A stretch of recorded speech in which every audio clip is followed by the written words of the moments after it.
I know. You and Eric had a romantic afternoon today at Costco. I don't know what you're talking about. I didn't go to Costco with Eric. But what I No, I Okay. went Chris to Costco.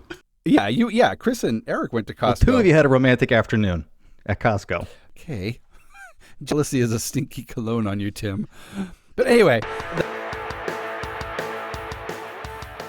welcome to the Geeky A Go-Go podcast, a weekly podcast where we talk about all things geeky. Movies, TV shows, tech, comic books, cosplay, and more.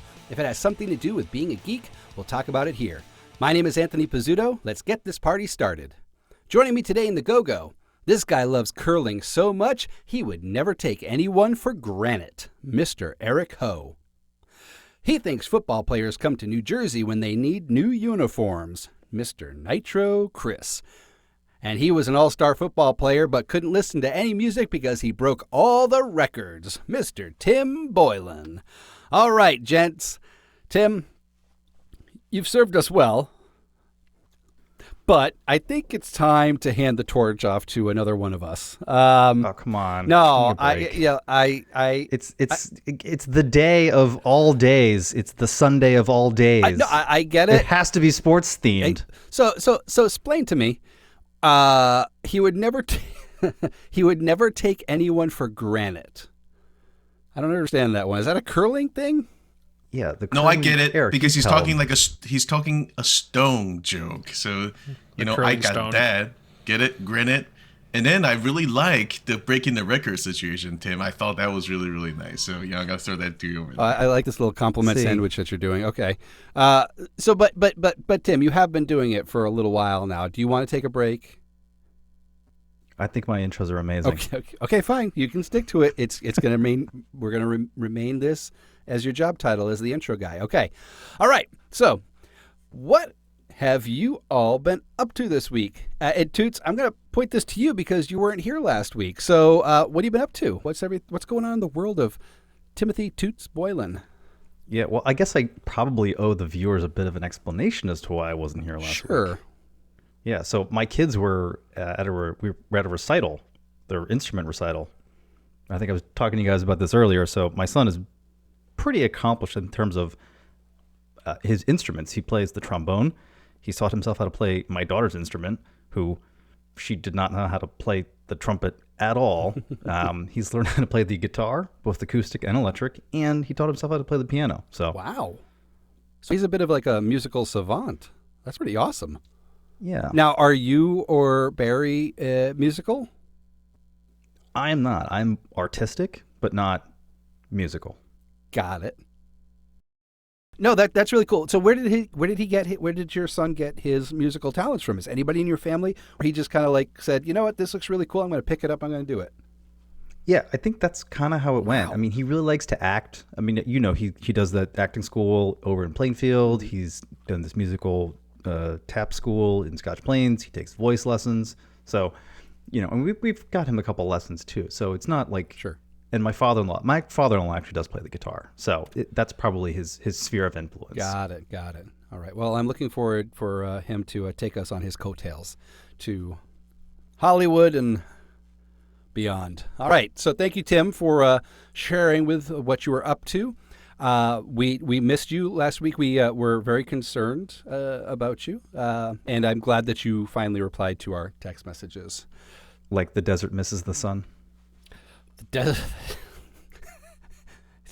That's not how it went, Tim. I can't believe you forgot. Whatever. The desert and the sun have a very tumultuous relationship. If anything, Whatever it is you said. if anything, the desert wants to tap out of that relationship. All right. So moving on. Eric, what's happening with you? I got to see you in person today while Toots is That's under right. the impression that you and I had a field trip to Costco together. We actually did not, but you did get to stop by, and I did meet Miss Jessie for the very first time. So, folks, she is real.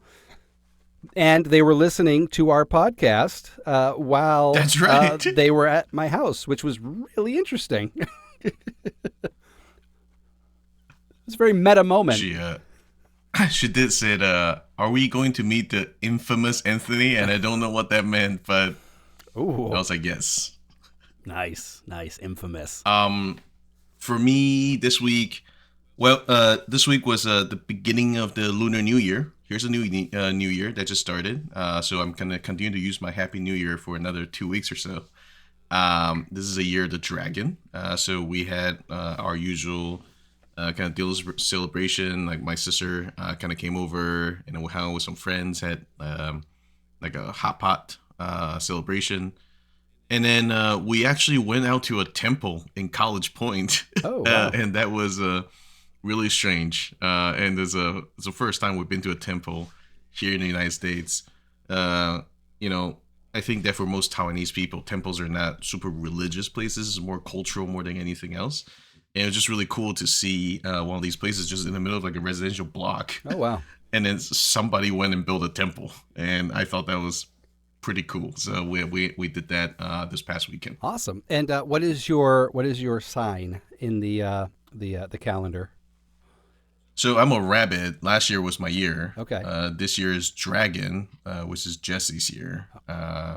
And this is when it gets superstition's not a thing. I think just cultural. So the year of your zodiac is technically like bad things will happen to you the year of your zodiac. Oh, so really? You're supposed to go to the temple to settle things down. Go talk to the gods and say, hey, please take care of me this year kind of situation. Gotcha. I think it's an extortion scheme, but it is what you do because you do pay some money to the temple to take care of you for the year. But we went ahead and did that. Nice. Do you guys know what your zodiac sign is in the Chinese zodiac calendar? I think I was born in the year of the dog. Nice. What about you, Toots? I have no idea. The year of the desert? Yes, the year of the cactus. Right, the cacti. Yes. I am a metal rooster, 1981. The metal rooster. And I just looked up my personality. They are very frank and never blame others behind their backs. Huh. I guess I blame them to their faces? Which, I mean, yeah. Okay. Wait, is it by year or is it by month? By year. So what year were you born? Yeah. 83. Chinese zodiac. Pig. You're a pig. Sweet. Sweet. Of course I am. And I am serious. You are. I mean, both my parents are pigs, so Okay. Okay. Pigs are playful, friendly, sensitive, and sorry. That's an actual definition of a pig.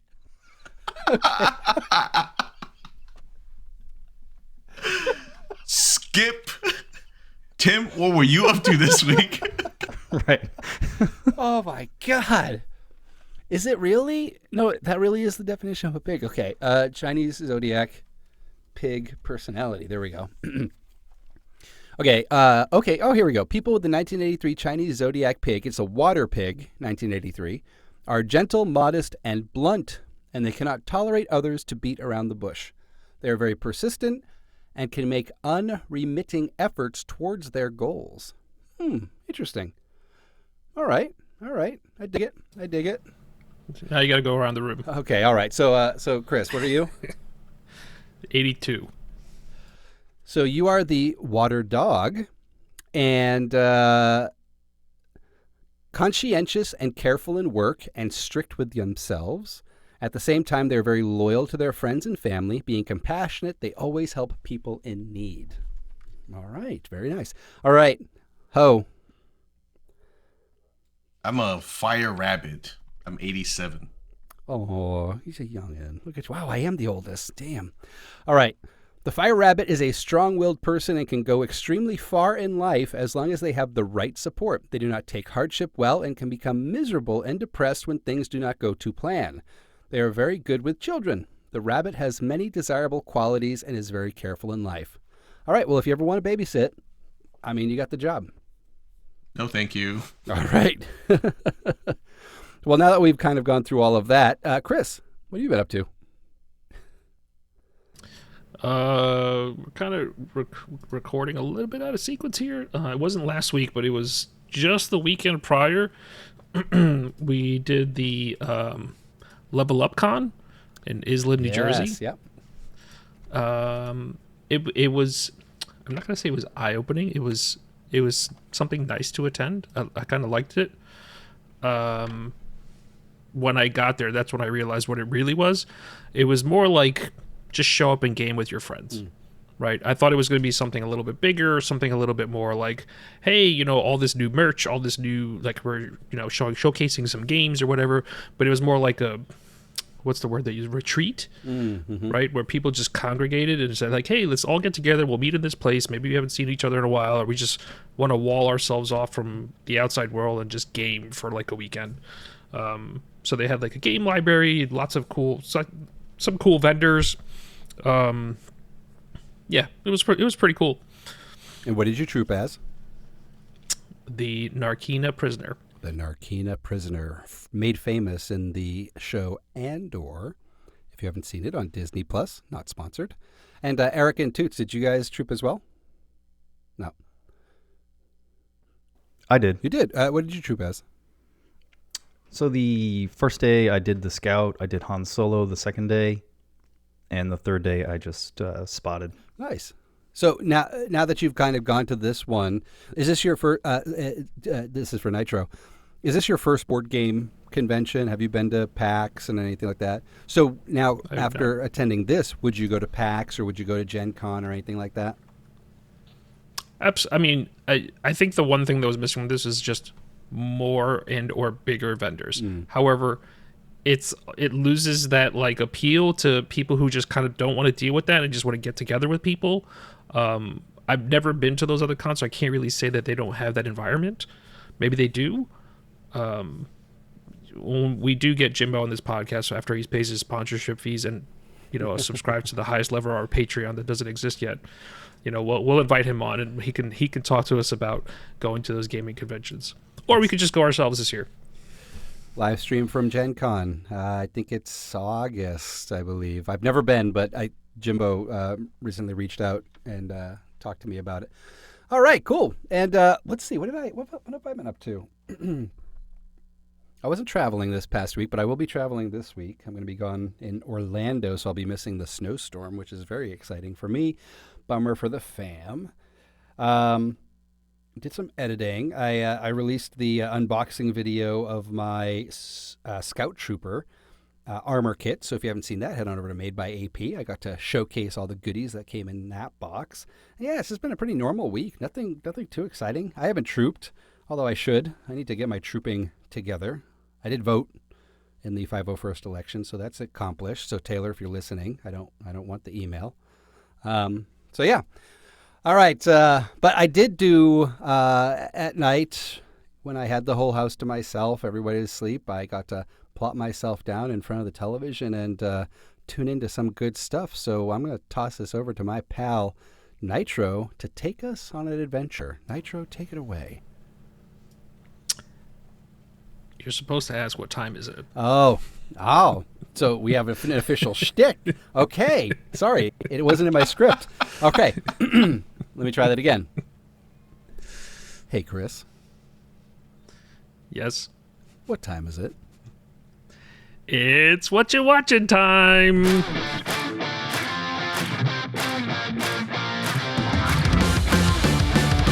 For all our new listeners, this is the segment of our show where we go around the room and ask the proverbial question, what you watching? Little screens, big screens, paper screens, whatever we're watching or reading, we're going to share with you. I'll start this week with 2 months late. I took the family out to watch Wonka, and it was actually really good. I liked it. Definitely great for the fam. I don't know what the rating is, but definitely appropriate. My wife thought it was like a musical, but I'm like, it just had the right amount of music in Wonka-esque fashion. I really enjoyed it, and I'm surprised it's still in the theaters after 2 months. And by saying, so you don't agree with it being called a musical? It was just a movie with music in it? I haven't seen it, so I don't know, but I was under the impression that it was kind of like Greatest Showman level musical. I didn't see The Greatest Showman, so I couldn't answer that truthfully. Would you call the original Willy Wonka a musical? Absolutely not. No. it for me. It was in that same vein. There was definitely music. There were performances, but it wasn't like pull the set apart and now we are doing jazz hands and Broadway tap dance and high kicking, and I didn't notice that at all. I gotcha. There was music and it was intertwined into the story, and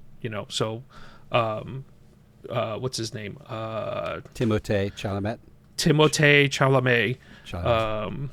Or I forgot her name, the actress's name. Her family calls them Shalaba Bing Bong. Yeah. Florence Pugh. Florence Pugh, there you go. Yeah. He did not embody Gene Wilder. I don't think anybody really can, right? Mm-hmm. But that doesn't mean I don't think this was a good film. I don't think he was completely trying to be Gene Wilder. Yeah. I don't, whatever the case may be, but I think he did a good job. I like the story. It filled in a gap of that, again, didn't necessarily need to be filled, but it was good. I liked it. Nice. Yeah, I like a good musical, so I need to check that one out. I don't know when it's coming to streaming. I don't know if I'll go to the theater to go see it. So how many disco balls? Ooh. Are we going to unveil our new scale of disco balls? I mean, do we want to, or should we have a production meeting? Let's save it. We'll save it for the website. All right, we'll save it for the website. All right, folks, check out geekygogo.com to find out Chris's full review of Wonka and how many disco balls he gives it. All right. Okay. Let's move this segment along to Mr. Boylan. What you watching, Tim? So I found a podcast on YouTube. This guy he's got a podcast on Apple as well. The guy's name is Dalton Fisher. And in his podcast, he interviewed this guy.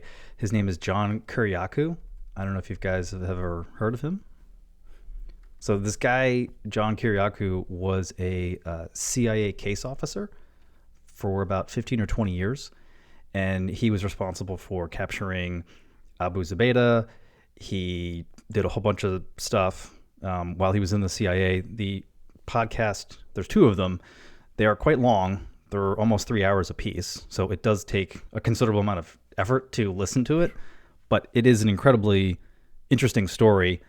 He was actually indicted in 2006 or 2007, I think, because he violated the Espionage Act and the Intelligence Identities Protection Act.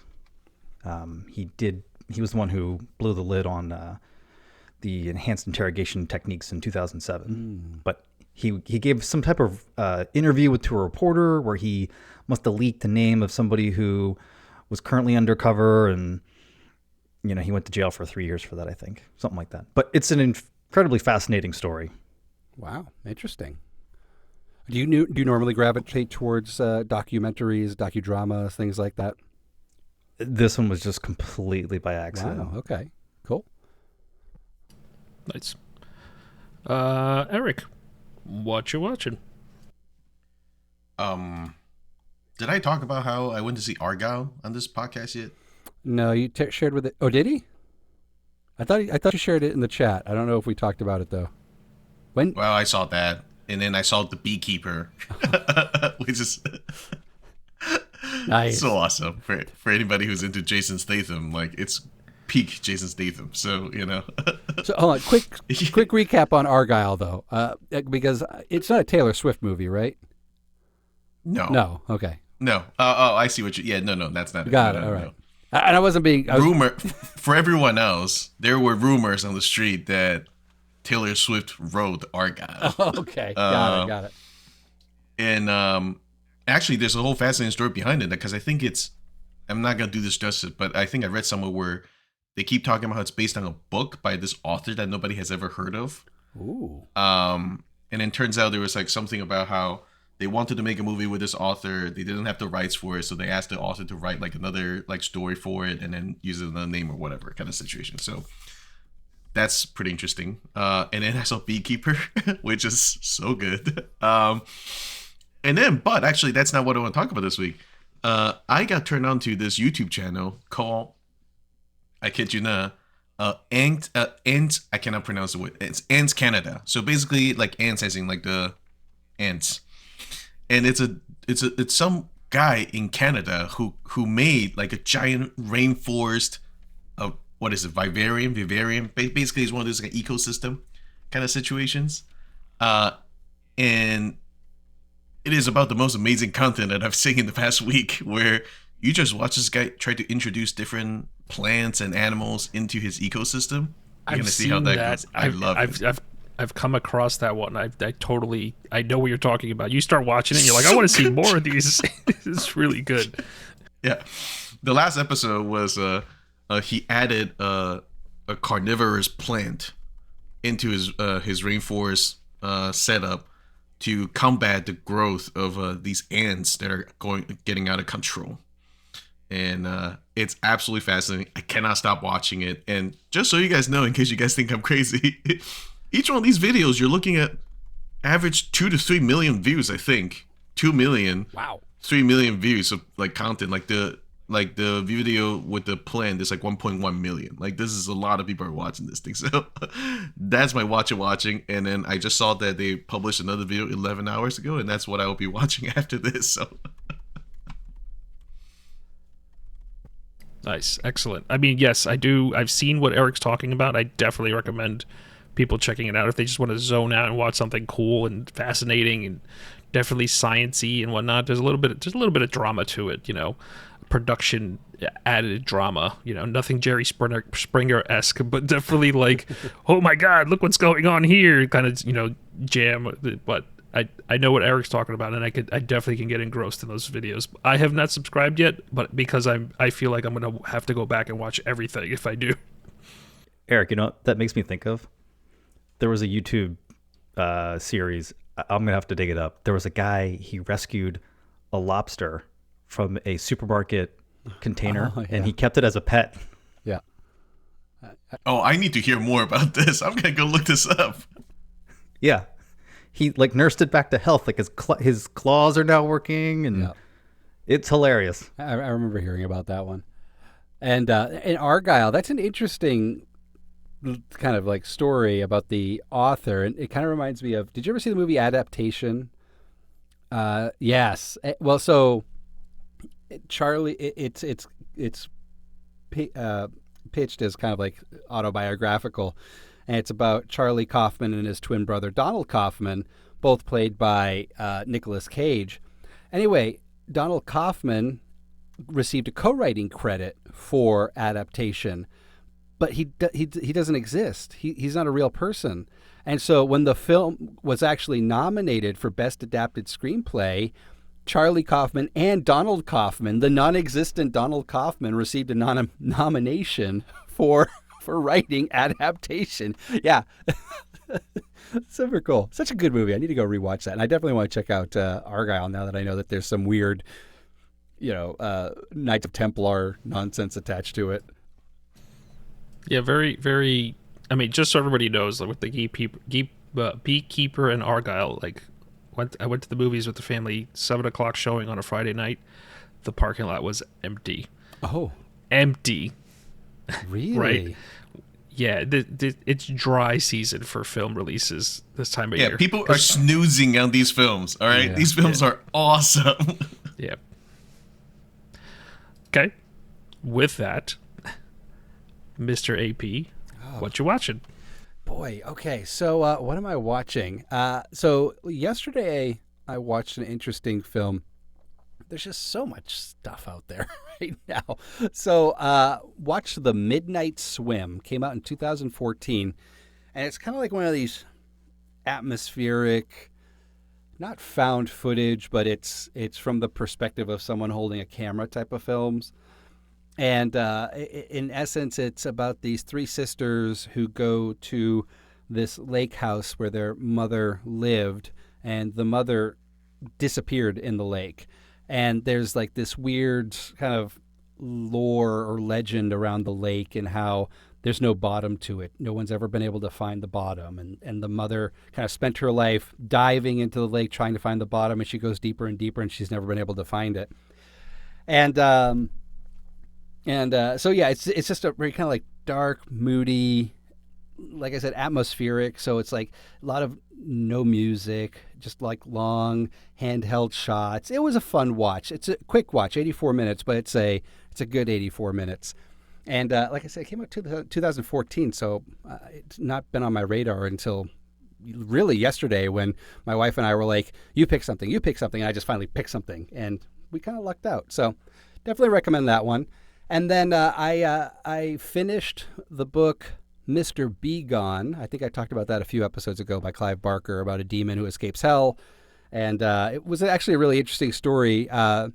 It pretty much ends up at Gutenberg's workshop, the guy who invented the printing press and published the Bible in mass trade. And there's kind of a big showdown at the end. So that was really interesting. But I did pick up, based off of Christopher's recommendation, not Christopher, Chris with a C, The High Republic Light of the Jedi. So I finally started reading the novelization of The High Republic, even though I have read some of the comic books. And the opening, I mean, I'm about 80 pages in, and it just goes on and on and on. But the opening it reminds me of the opening of the Battlestar Galactica new series, where they're like on the Armistice ship, and they're just kind of doing his job, and then all of a sudden, boom, his job is no more. That's what it kind of reminded me of, and it's just continuing to go on. So it's been a really fun read. It made up for Chuck Wendig's travesty of Aftermath, and I'm looking forward. Stop kicking the guy while the guy's down. Is he currently down? Did he do something? So looking forward to finishing High Republic Light of the Jedi and continuing my reading journey on that. All right, I think that's it for what you're watching, right? All right. Well, folks at home, we're recording. All right. Well, folks at home, we're recording this during the Super Bowl. Don't sue us, Super Bowl people, because we're not really outdoorsy types. We never were. We're the artsy, indoorsy kids who like video games. And so we thought this would be a great time to talk about our favorite video games. We grew up in the time of Nintendo, and since the first time Mario leaped onto our screens, we've seen video games explode in pop culture. So today, we're going to dive into our favorites. All right, Eric, so you are a fellow gamer, as we all are, but so take us back to when little Eric first played a video game. What was the first game you remember playing? I think it might have been a Super Mario. It might actually have been a Super Mario 3, maybe? Oh, wow. Yeah, this is the one where Mario can become like a raccoon. Yep. I think. So that was my favorite experience. And then around the same time, was it around the same time that Turtle in Time came out? One of the Teenage Mutant Ninja Turtle games. Oh. I need to look this up. Those are the two that I played a lot on. Were they on the Super Nintendo? I think it might be Super Nintendo. Those were some of my earliest favorite games. Got it. That I remember. All right. Yeah, I remember Mario 3. Why do I feel like that was regular Nintendo? It might have been regular Nintendo. But yeah, Turtles in Time, though, I don't remember. I don't think I actually ever played Turtles in Time. Yeah. But I do. I'm going to look that up now, yeah. Yeah. See, let's go take a stroll down memory lane. So, Toots, what was little Toots' first video game experience? My first video game experience, I remember this very vividly because I was kind of getting towards the end of the original NES era, and my neighbor had one, but I begged my parents for one, and they bought me for Christmas a Sega Genesis. Ooh.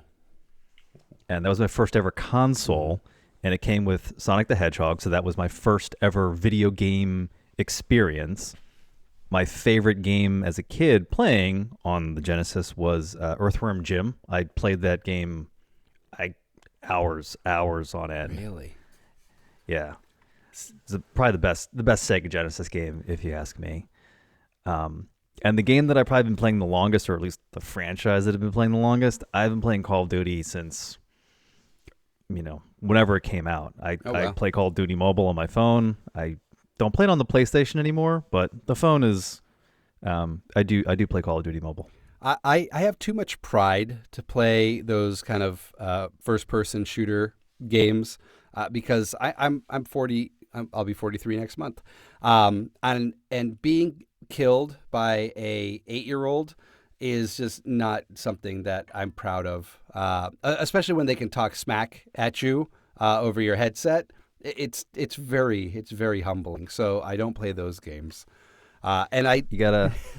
And I don't. I remember when Sega came out.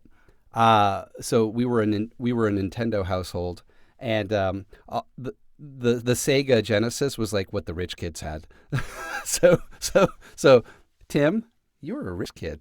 Congratulations! I'm so glad that you categorized me in them. Yes. All the rich people had the Sega Genesises, and we were slumming it with Ataris and Nintendos. I think I remember when PlayStation came out. I thought those kids were rich. Oh, I was yeah. like, oh dang, you got a PlayStation. That's nice. Oh yeah, the PlayStation kids. They were like that was the 1% right there. All right, Nitro. First video game experience as a kid. I don't know if this quantifies as a video game, but I'm gonna go with it, and then I'll tell you what my actual video game is. Video. My definition is that it needs a TV, right? Some kind of TV setup. But the first gaming experience that I remember was a Game and Watch. It was Donkey Kong. Okay. The original, Mario Brothers, like jump and this and that, the other thing. So that's what I remember playing first before I got a Nintendo, a Nintendo Entertainment System, the original NES. So the video game would be Super Mario Brothers.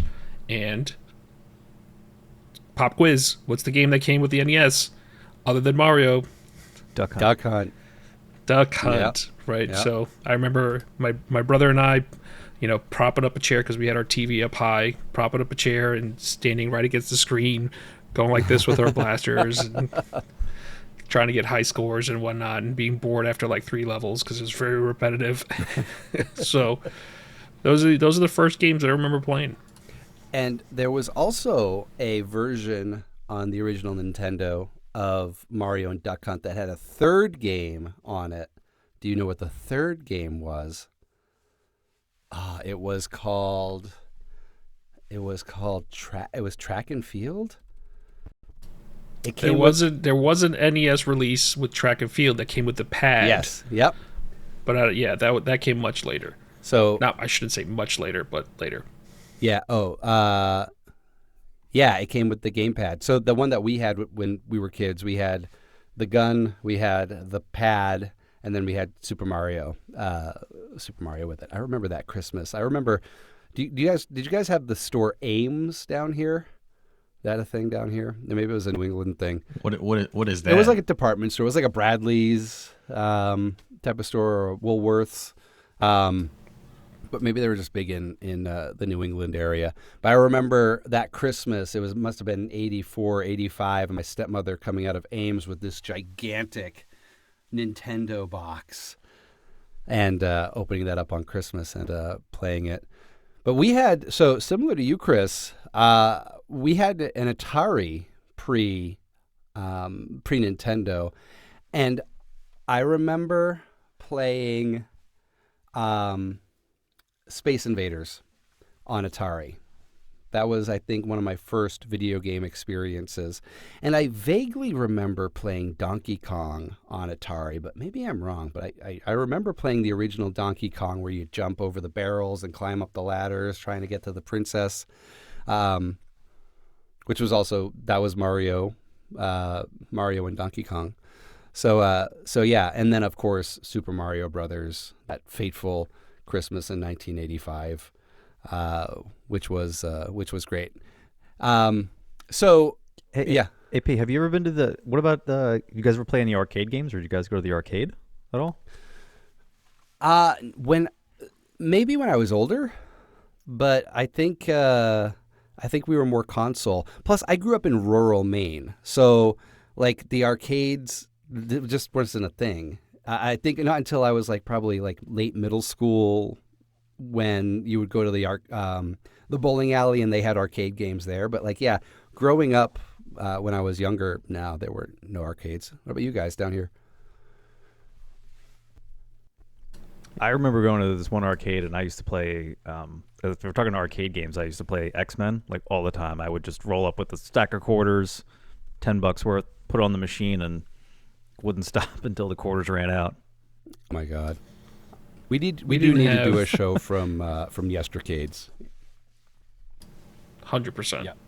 Yeah. Growing up, we didn't have like an actual arcade in Queens.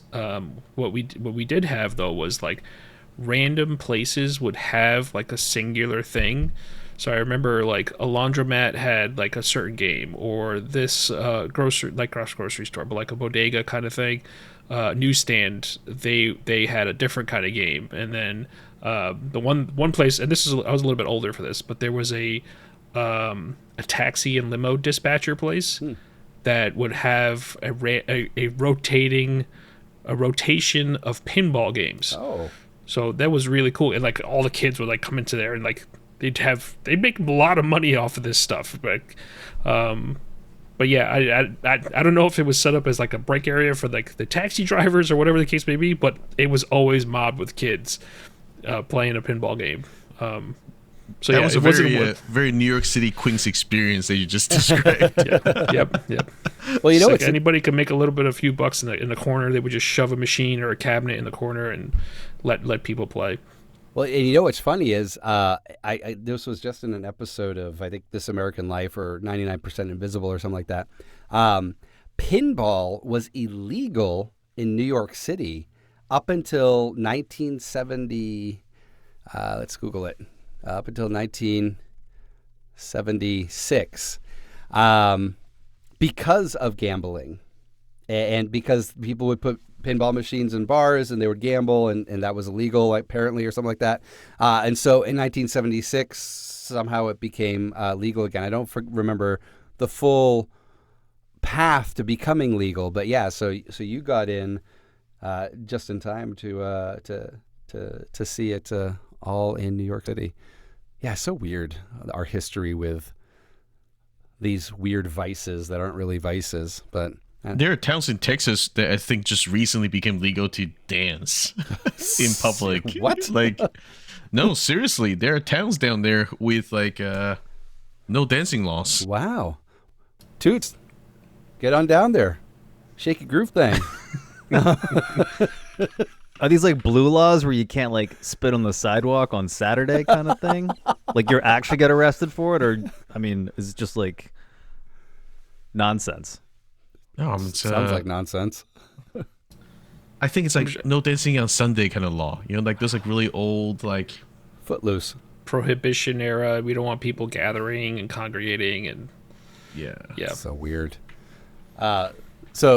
Interesting. So the power set is what it was called. It had the power pad, the gun, and the system. There's somebody selling one on eBay for $6,245. Buy it now or make an offer. Oh, and they're in Beverly, New Jersey. $6. Yeah. Is it mint condition? It's not. It's used. It says great condition for vintage.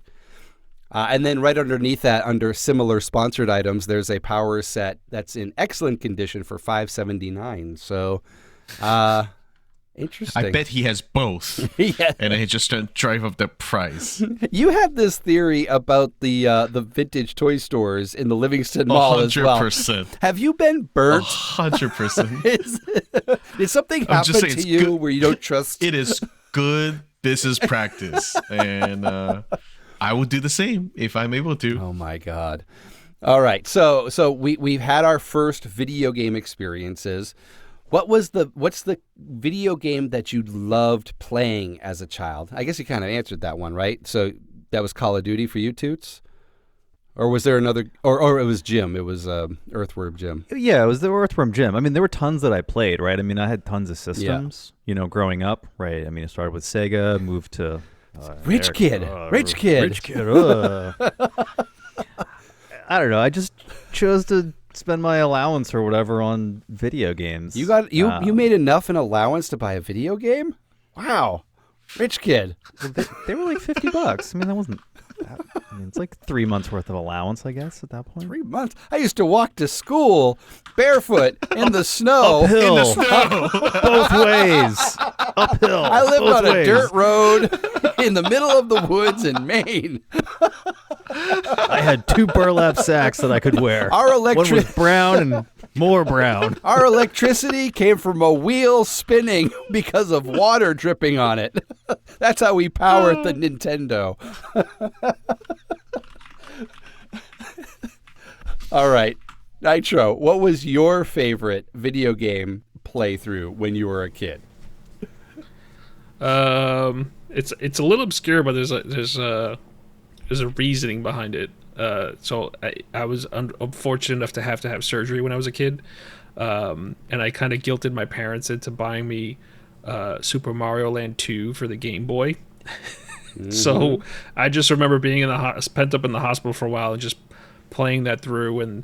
But looking back at it now, I'm just super appreciative of my parents buying that for me, because they knew I was going to be miserable and I didn't want to do anything, and so having a Game Boy and being able to play Super Mario Land 2 all the way through pretty much while I was there, I still like the game. It was a good game at the time, and I think it holds up.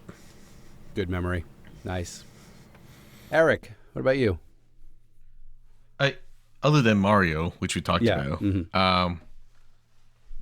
there were 2 that come to mind. One was I really enjoyed playing Lemmings. I don't know if you guys remember Lemmings. I remember Lemmings. Yep. I loved it. I think this whole, what can this lemming take a job and then dig a hole for you, and you're trying to get somewhere. I really like these kind of platform puzzle kind of games, and so that really comes to mind when I think about like my favorite games. One of my, like, the one I keep going back to. That's awesome. And then the other thing that I remember, I have distinct memories of Tetris and all sorts of variants of Tetris. And actually, when Tetris became handheld, I remember I had one of these handheld machines. It wasn't like a Game Boy or anything. It was legitimately this. All it does is this thing played Tetris. And I remember this thing doesn't save. And so when you're on a streak, you're like, I gotta keep playing. And then I remember our family kind of handing this off to one another until like the battery ran out on this thing. And so, oh my God, it's such a weird, odd memory. But it wasn't anything crazy. Like legitimately, this thing only played Tetris, and I really, really, really enjoyed it. That's amazing. I love it. AP, has there ever been, or maybe this is a question for the group, has there been a game that you guys does just infuriated you, right? Like that just, you played it a lot and then you could never beat it. Like, my personal one is Crash Bandicoot. I think it was PlayStation 1 or maybe it was PlayStation 2, but the game was just so frustrating. I could never beat it. I spent so much time playing it, and it's just so frustrating. I got a good answer for that, by the way. So our house got robbed when I was a kid, and I remember the most annoying thing that I felt was, so first off, the Super Nintendo that we had in our house wasn't for me; it was for my dad. And then he had all these games that he bought, and I remember when we got robbed, and the cops are saying that it's probably kids that kind of came into our house, like burglarized our house, but they took the easier games and they left behind all these really, really hard games. And I just remember, and I don't remember what any of these games were. I just remember how difficult they were. And then my dad said, well, at least they left, I think at that time it was like Aladdin or like Lion King on Super Nintendo. And I still sucked at it. So for a while I hated playing Super Nintendo because I was like, I can't beat any of these games. It doesn't work. And that's still a very painful memory to this date of how difficult video games. Amazing. The game, there were two of them, and I've played them later in life, or played one of them later in life. The first one was Legend of Zelda 2, Link to the Past. And there's so the first game is Legend of Zelda: Link to the Past. There is a point in that game where like I could just never figure out how to advance to next, and it was kind of like it was a little bit open world, a little bit like puzzle strategy. I just couldn't figure it out, and so it drove me crazy. And then the second one is the Ninja Turtles game. The Ninja Turtles game. I've said this in previous episodes when it's come up, but that game just gives me road rage. You get to like if you are lucky to get through level 2, I will go on a tirade right now. If you get through level 2, which is the worst level of a video game, into level 3, and you like there's just no getting through it. So that's the game where I would throw the remote at the controller at the screen. That game. I hate that game. I hate it. I will tell you, AP. So in our house, my parents had like time periods for which we can play games. Okay. And so like you can only play for like half an hour or whatever kind of situation. Mm-hmm. And I beat one of the Teenage Mutant Ninja Turtle games. Whatever. Because there was just such a crazy time pressure. Like I was essentially doing a speed run, and I remember begging my mom. I'm like, Mom, I have not made it past here in years. So like, I just need 10 more minutes.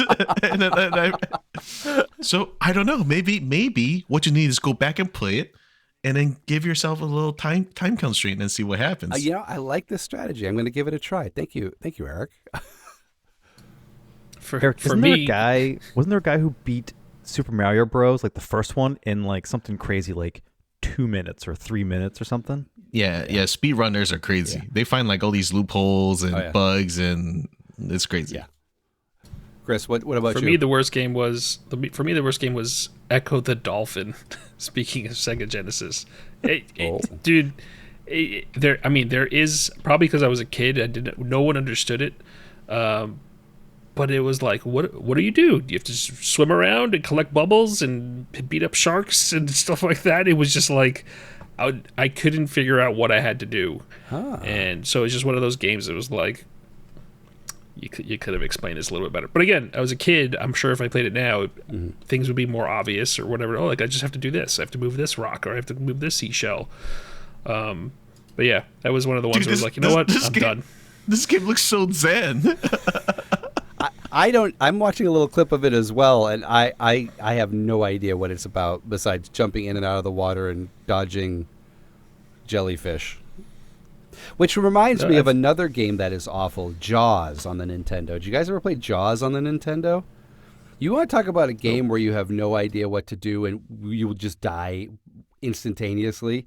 It is Jaws. You pretty much you start with a boat and you try to like lob rocks at Jaws, and then he immediately takes out the boat, and now you're a scuba diver trying to shoot Jaws, and he just eats you. It's awful. It's another one of those. Games when we were kids were so hard that they had to invent the game Genie to make them easier for us. It was a terrible time to play video games. Now there are all these open world RPGs and, amazing games out there where you can change the level of difficulty and all this stuff. But back then, you were left to your own devices. You had to wait every month for Nintendo Power magazine to come out to tell you a little hint. Or if you were rich like Toots, you could call that 1-900 Nintendo number and sit on hold for 10 minutes to figure out how to get past level whatever in Metroid. So yeah, it was an interesting time to play video games during the height of the 80s and 90s console wars. Did you ever mod your consoles? No. Yeah, dude. Like, this is the magic. I remember taking my Xbox to Chinatown and like the original Xbox. Yeah. And they put a chip inside like they solder a chip onto your. Come on. No, serious. You can look it up. I think what it did was like it opened up like I can play like non-region games like outside of North America, coded games, and then you can use that to load I think cheat codes. I remember. Wow. Yeah, that was I had this very distinct memories of taking my Xbox to Mod Street Oh to my have God. it updated. That is amazing.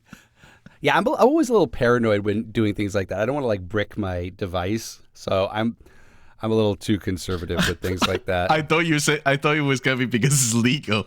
Oh, And no. Here's the funny part. That place that mods this Xbox, I remember it's across the street from the police station. Oh, of course it is. Of course it is. Oh my God, that's amazing. All right, so let's fast forward to now we're older, we have experience. There have been many consoles that have come out since we first had our first consoles. So, what are some of your favorite recent games? What's your top game of the last couple of years that you've played? And Toots, we'll start with you.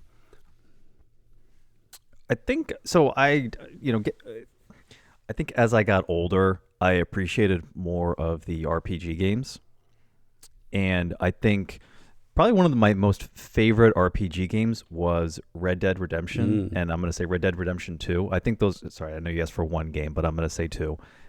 Those two were pretty good. I think the storylines, in those games, because more the modern games, they get into more storytelling, and you get these, kind of epic sequences in between.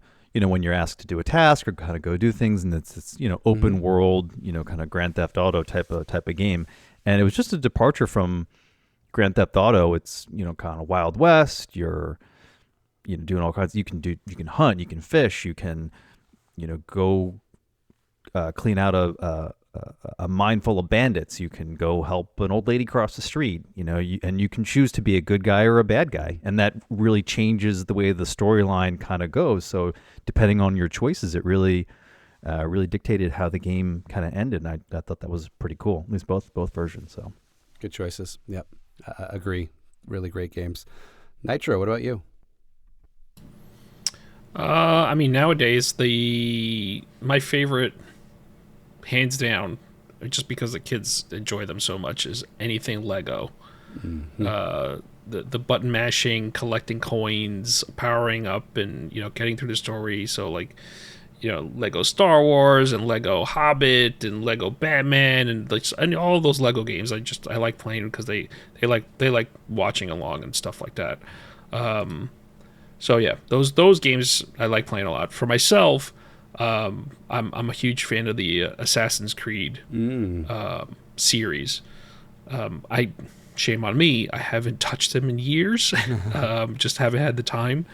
But I like playing through those games a lot, especially like the tie into the real world. I remember my wife and I had gone to Italy. She was my girlfriend at the time, but my wife and I had gone to Italy, and then we came back, and the second game took place in Rome or in Italy, and she was like, "This is cool." Although it's almost a myth or fictional or whatever the case may be, but it tying into the real world, kind of like took it up a notch, added an interesting layer of faux history to everything. So awesome. Those are the two that I like playing a lot. That's awesome. Eric, what about you?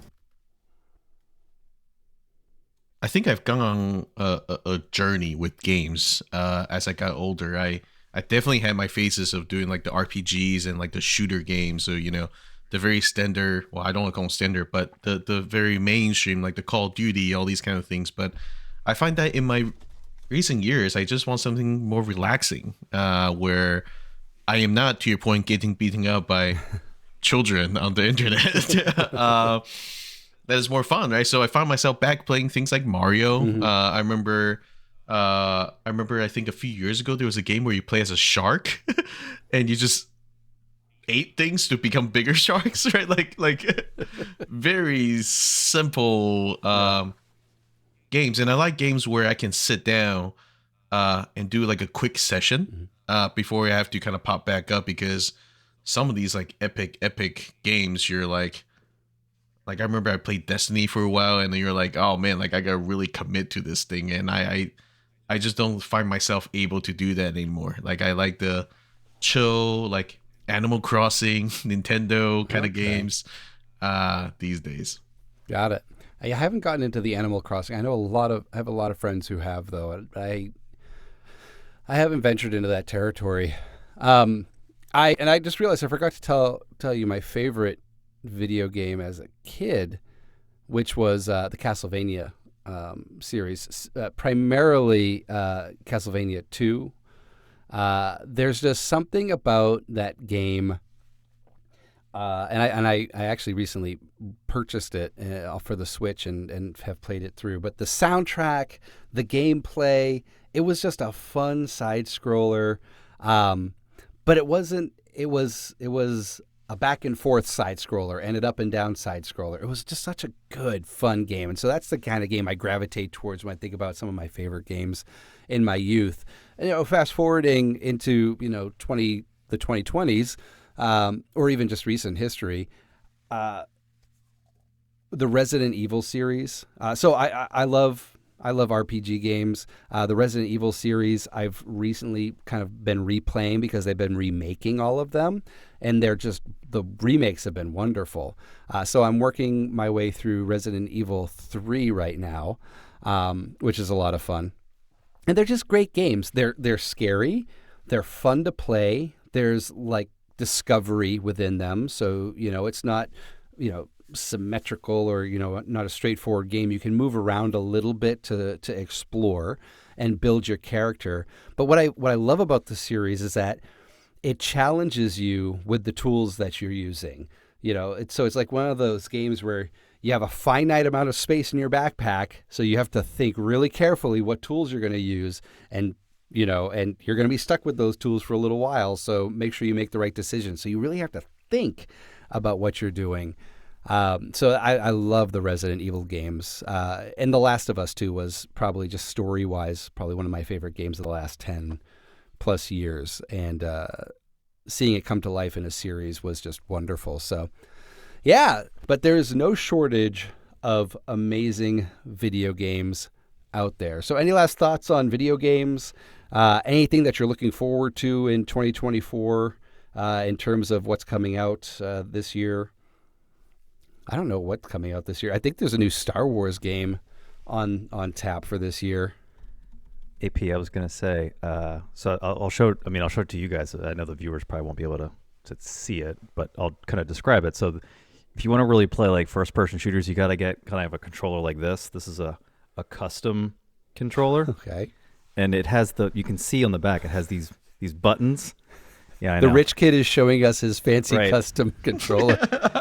Well, like with the first-person shooters, you got to be able to slide cancel, and these buttons you don't have to take your hands off, so it lets you hit the R3 on the back, and you can configure them to whatever you want. So I could reconfigure it to say X or square or circle if I want, and you can configure like the D-pad is independently. Like I selected it so it's independently. It's not like a giant button, basically. So, and you play this with your phone, or this is with your television? No, so this is a PlayStation 4 okay. controller. Yeah. But you can buy, I think this one's called the Battle Beaver, and I think I paid like $200 for this controller.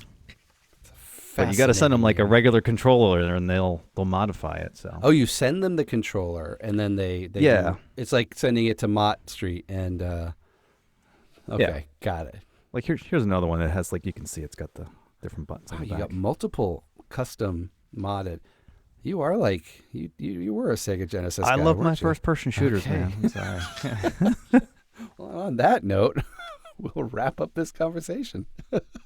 All right, that's all we have this week, so make sure you follow us everywhere at Geeky A Go-Go. Thank you to Chris, Eric, and Tim for your brains as always, and thank you so much for listening. Make sure you subscribe or follow the podcast on your favorite platform, and please leave us a review. It doesn't cost you a thing, and it does help us reach more and more people. Until next time, you stay geeky, Internet. Bye. Bye.